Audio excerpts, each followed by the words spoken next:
안녕하세요 여러분, 정영수 목사입니다. 오늘은 39가 예수 그리스도를 믿음으로 라는 제목으로 요한복음 3장 말씀을 함께 나누도록 하겠습니다. 오늘 본문을 보니까 니고데모라는 사람이 있습니다.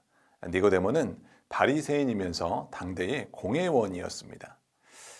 나중에 예수님께서 십자가에 달려 죽으신 후에 제자들도 핍박이 두려워서 도망쳐버리고 예수님을 장사 지낼 일이 까마득했을 때 빌라도에게 나가서 용감히 예수님의 시체를 장사하겠다고 나선 사람이 바로 이 니고데모입니다.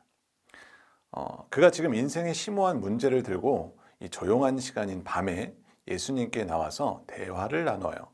그 대화는 어떻게 하여야 하나님 나라를 얻을 수 있을까 하는 문제에 이르게 되었습니다.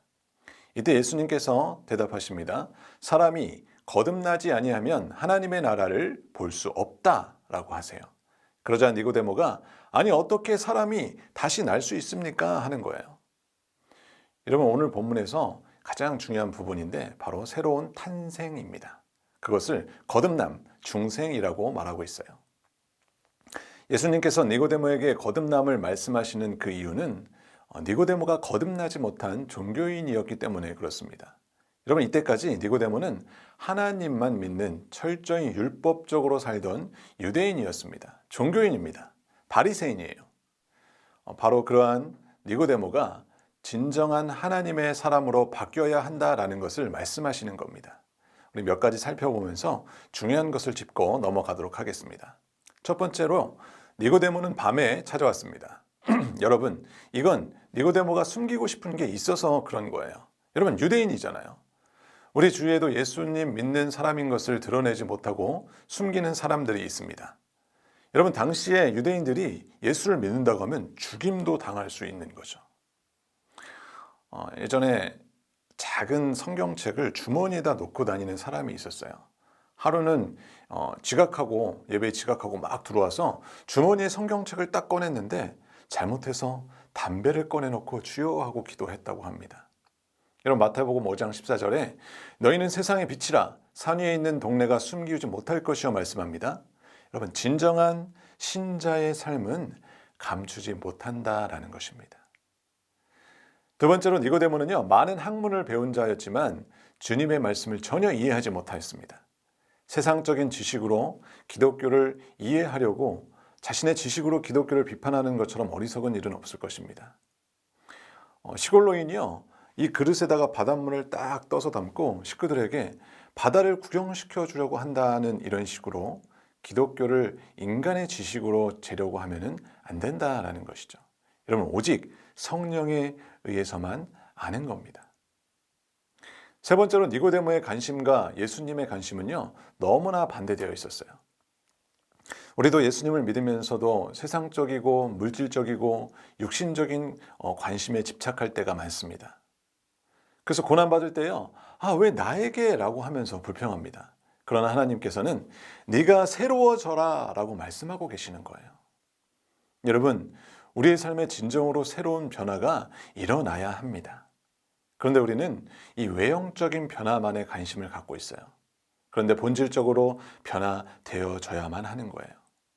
외형적인 변화는 여러분 학문이나 수행이나 훈련을 통해서도 어느 정도는 이루어져요. 그런데 본질적인 변화는 물과 성령으로만 되어지는 것입니다. 그래서 예수님은 분명히 말씀하십니다. 요한복음 3장 6절에 육으로 난 것은 육이요 영으로 난 것은 영이니 성령으로 난 것은 영이라는 거예요. 우리는 성령으로 다시 태어나야 합니다. 여러분 돼지에게요 목욕시켜서 새 옷을 입힌다고 달라집니까?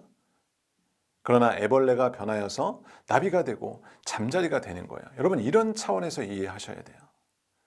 우리의 신앙이 외형적으로만 변하니까 좋을 때는 예수님을 믿다가 조금 어려움이 오고 시험이 오면 교회에 간다 만다 이야기를 해요. 믿니 안 믿니 이야기를 합니다. 여러분 우리의 본질적인 변화가 안 일어나서 그런 거예요. 여러분 돼지는 다시 시궁창에 들어갈 수 있지만 잠자리가 다시 물속의 애벌레로 돌아갈 수 없어요. 나비가 애벌레로 환원될 수 없는 거예요. 병을 고침받고 방언을 하고 은사를 많이 받는 것도 여러분 중요합니다. 그러나 그 후에 그가 그것을 통하여서 어떻게 변화되었는가 하는 사실이 무엇보다 중요한 거예요. 그래서 어떤 사람들은요, 흔히 은혜를 많이 받으면 모양이 달라집니다. 막 옷이 막 검정색 주름 치마 같은 거 막 입고 다니고요. 막 촌스러지죠. 그리고 걸음걸이도 막 달라집니다. 팔자에서 막 11자가 막 되고요. 막 거룩한 척을 하려고 해요. 그런데 그 안에 있는 것이 그냥 있으면, 그 안이 그냥 있으면 아무 소용이 없는 거예요. 예수님을 믿고 그의 삶이 변하고 철학이 변하고 인생관이 변하고 가치 기준이 생각이 변해야 되는 것입니다. 여러분, 이러한 변화가 하나님의 말씀과 성령으로만 가능한 거예요. 여러분, 이것이 복음의 능력입니다. 우리 그리스도인은 지금 새로운 변화를 위해서 몸부림쳐야 할 시기입니다. 여러분, 수십 년을 예수님 믿었어도 어느 것 하나 자신 있게 자신의 변화를 보여줄 수 없는 신자들이 우리 주위에 얼마나 많은지 몰라요. 주님은 변화받은 그 사람의 특징을 이렇게 말씀하십니다.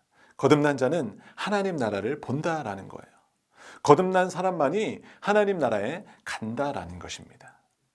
사랑하는 성도 여러분, 여러분의 눈에 하나님의 나라가 보이십니까? 아니면 아직도 이 세상이 크게 보입니까? 그 영광이, 그 소망이 넘치세요? 하나님의 보좌가 우리의 인생에 드리워지고 그의 다스림과 통치가 나에게 힘을 주고 새로운 소망을 주십니까? 아니면 아직도 이 세상의 것으로 울고 웃고 그것으로 나의 인생을 가득 채우려는 그 욕망이 넘쳐나십니까? 여러분, 이제는 우리가 성령 안에서 더욱 변화되는 성도들이 되어야 합니다. 물과 성령으로 거듭난 사람, 말씀과 성령으로 다시 태어나서 새로워지는 인생, 이 새로움의 역사를 위하여 신앙의 힘과 지혜를 모으는 저와 여러분들 되시기를 주님의 이름으로 축원합니다.